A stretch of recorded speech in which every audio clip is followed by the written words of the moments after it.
ডাব সাবানের জন্য হচ্ছে একটা পাহাড়ি দিয়ে রাখছে, ডাব সাবান আর ইম্পেরিয়াল সাবান, এটা চাহিদা এত বেশি। এটা হচ্ছে পাপায়া সাবান, এটা মেয়েদের ত্বকের জন্য এটা ভালো আর কি। হিউজ একটা ফ্লোর আর কি, মানে সম্পূর্ণ একটা ফ্লোর শুধু চকলেটের জন্যই বরাদ্দ। চকলেটের দাম আর ডায়মন্ডের দাম প্রায় সেম, কাছাকাছি। মানে সামান্য একটা কিটকাট, সামান্য একটা ডেইরি মিল্ক, ছোট ছোট এক একটা 10 রিঙ্গিত 20 রিঙ্গিত। মালয়েশিয়াতে ফার্স্ট টাইম ব্যাংক মহামারাতে যে মেইন যে ব্রাঞ্চ আছে সেখানে আসলাম। আমি ভাবছিলাম মেইন ব্রাঞ্চে ওখানে এটিএম বুথ থাকবে, নাই। আউটসাইডে এটিএম বুথ আছে, এখানে ডেবিট কার্ড দিয়ে এখান থেকে টাকা উইথড্র করা যাবে। তো আমাদের এমনিতে এই আলোসেতারে যে বুথটা আছে সেটাতেই আমরা হচ্ছে 3000 রিঙ্গিত অন টাইমে হচ্ছে উইথড্র করতে পারি আর কি। এখানে দেখি লিমিট আরও কম, মানে মেইন ব্রাঞ্চে আরও কম, মাত্র 1500।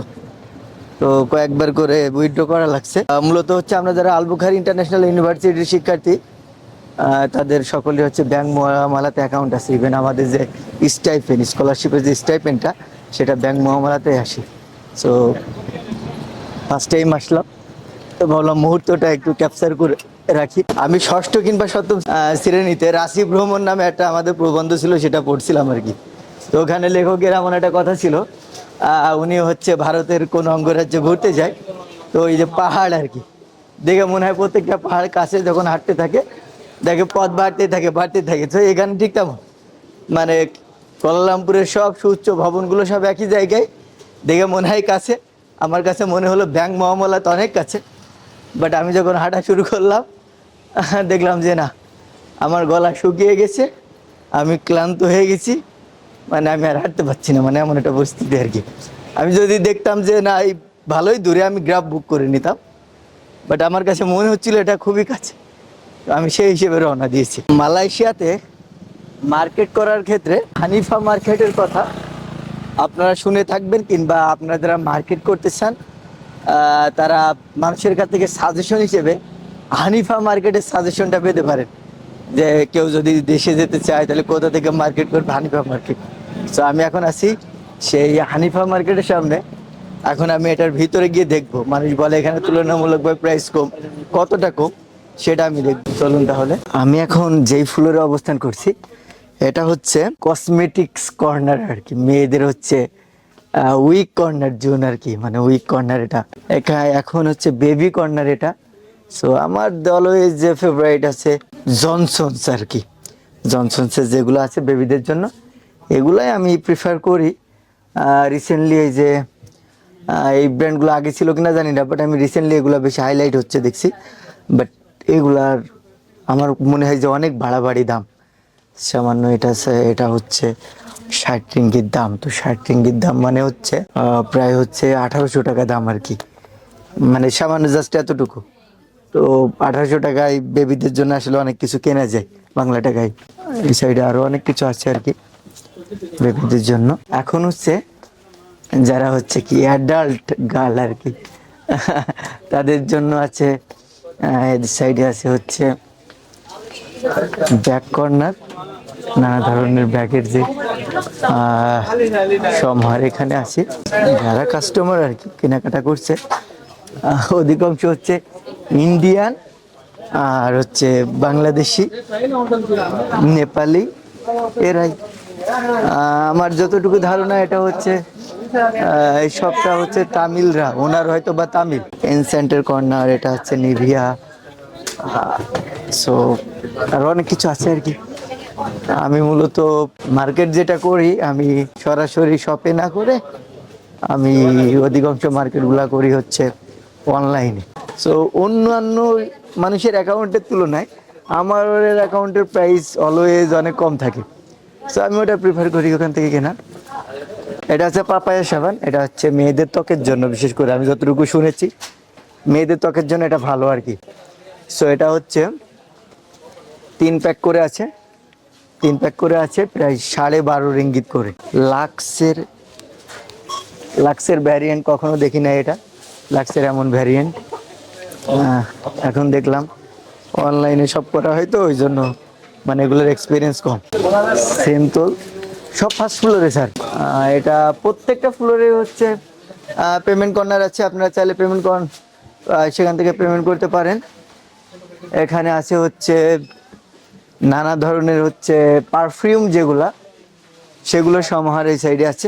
আমার ফেভারিট সাবানের ভিতরে দীর্ঘদিন ধরে এটা হচ্ছে অন্যতম ইম্পেরিয়াল লেথার, ইম্পেরিয়াল যেটা, এই সাবানটা এখানে 6 পিস সাবান, যেটা হচ্ছে 18.50, মানে 18.5 রিঙ্গিত, 6টা করে সাবান। তো এটা হচ্ছে আমি দীর্ঘদিন ধরে ইউজ করি। আগে যখন ইউজ করতাম তখন একটা আলাদা ফিল পেতাম, সুবাস পেতাম, এখন আর তেমন পাই না। আর এই সাবানের যে দামটা এখন দেখি আর কি, আমার কাছে মনে হয় না এটা অরিজিনাল কোনো সাবানের দাম এত কম হওয়ার কথা ছিল। আমার কাছে মনে হয় এগুলো সব কপি সাবান আর কি। পাশাপাশি আরও কয়েক প্রকারের সাবান আছে এখানে। এই যে ডাব সাবানের জন্য হচ্ছে একটা কি বলবো, একটা পাহাড়ি দিয়ে রাখছে ডাব সাবান আর ইম্পেরিয়াল সাবান, এটার চাহিদা এত বেশি, সেটা আমার কাছে এখন সস্তা সাবান হয়ে গেছে অনেকটা। তারপরেও যেহেতু আমার ফেভারিট সাবান ছিল সেটা আমি ইউজ করি এখনো। ডাব এখানে পাপায়া সাবানের তুলনায় সস্তা অনেক, 12.80, যেখানে পাপায়া 12 পয়েন্ট সামথিং দেখলাম আর কি। তো ডাব আরো সস্তা। এতক্ষণ আপনাদেরকে দেখাচ্ছিলাম যে গার্লস উইক জোন আর কি, এখন যাব আমি হচ্ছে বেবি উইক জোনে। সো আমার বাসায়, আমার আশেপাশে প্রচুর কিডস, এখন আমি বাসায় যেতে পারি দ্রুতই, তো প্রচুর কিডস। তো এখন সকলের হচ্ছে চাহিদা, তাদের জন্য চকলেট নিতে হবে। হ্যাঁ, তো এই আমি চকলেটের একটা মানে সমুদ্রে চলে আসলাম আর কি। চারি সাইডে শুধু চকলেট আর চকলেট। আমি এখনো চকলেট কিনি নাই আর কি, চকলেট কিনবো। আমার এই ভিডিওটা যদি দেখে বিশেষ করে আমার ফ্যামিলি মেম্বার আর আমার ভাইপো ভাতিজা, তারা তো তার মানে তাদের জন্য চকলেট মাস্ট নিতে হবে আর কি। তারা যদি এগুলো দেখে আর কি, তো চারি সাইডে শুধু চকলেট আর চকলেট। হ্যাঁ, আমি যেদিকে ঘুরবো শুধু চকলেট, এত পরিমাণে চকলেট, এত ব্র্যান্ডের চকলেট, যেটার নাম আমি এক এক করে বলে বোঝাতে পারবো। আবার হচ্ছে আমি যেটা যতটুকু দেখলাম আর কি ঘুরে ঘুরে, চকলেটের দাম আর ডায়মন্ডের দাম প্রায় সেম, কাছাকাছি। মানে সামান্য একটা কিটকাট, সামান্য একটা ডেইরি মিল্ক, ছোট ছোট এক একটা 10 রিঙ্গিত 20 রিঙ্গিত। এখন একজনকে তো শুধুমাত্র একটা ডেইরি মিল্ক দেওয়া যায় না, কয়েকজনকে কয়েকটা মানে একটু বেশি বেশি দিতে হয়। যেমন হচ্ছে এই যে 1 প্যাকেট কিটক্যাট, সম্পূর্ণ প্রায় ফাঁকা, অল্প কিছু আছে, এটা হচ্ছে 20 রিঙ্গিত দাম। এখন এটা নিলে মানে আমি কয় পিস নিব, মানে কয়জনকে দিব, মানে এই হচ্ছে পরিস্থিতি। এত পরিমাণে মানুষের ভিড় এই শপিং মলগুলোতে, স্পেশালি ইন্ডিয়া, বাংলাদেশি, নেপাল, পাকিস্তানি, এইসব কান্ট্রির মানুষগুলার উপস্থিতি সবচেয়ে বেশি। আর যেহেতু আমি বললাম এটা তামিলের ওনার হতে পারে হয়তো বা, যেহেতু আমি রিসিপশনে সব কিছু দেখছি, তারা হচ্ছে অনেক ইন্ডিয়ান আর কি রিসিপশনে, ইভেন তামিল ব্যাকগ্রাউন্ড। ইতিপূর্বে আমি বড় বড় যে শপিং মলগুলো দেখেছি অধিকাংশ হচ্ছে চাইনিজ ওনার। প্রথম কোনো একটা শপিং মল দেখলাম আর কি, ভালো, খুবই পপুলার হয়েছে, যেটা ওনার হচ্ছে ইন্ডিয়ান। তো এই হচ্ছে চকলেটের অঙ্গরাজ্য, চারিদিকে চকলেট আর চকলেট, চকলেটের পাহাড় আর কি। আমার এখন চলুন আরো কিছু সাইড ঘুরে আসি। হিউজ একটা ফ্লোর আর কি, মানে সম্পূর্ণ একটা ফ্লোর শুধু চকলেটের জন্যই বরাদ্দ। বাকি যে ফ্লোরগুলো আছে সে ফ্লোরগুলো হচ্ছে মানে এক প্রকারের প্রোডাক্ট আছে, পাশাপাশি অন্য প্রকারের প্রোডাক্টও আছে। আর এই ফ্লোরটা এমন একটা ফ্লোর যেটার হচ্ছে মানে সম্পূর্ণটা ফ্লোর জুড়ে শুধুমাত্র চকলেট, ফাস্টফুড। এখন এত পরিমাণে মানুষ যে মুভ করাই কঠিন হচ্ছে। হানিফ মার্কেট ঘোরা শেষে আমরা যাচ্ছি লোয়েট প্লাজাতে। সো আমি গ্রাফায়ার করেছি, এখন আমরা আছি বুকিত বিনতাংয়ে। বুকিত বিনতাং এত পরিমাণে যানজটপূর্ণ এরিয়া, সেটা বলার মতো না। আমরা হেঁটে গেলেও এর আগে পৌঁছে যেতে পারতাম।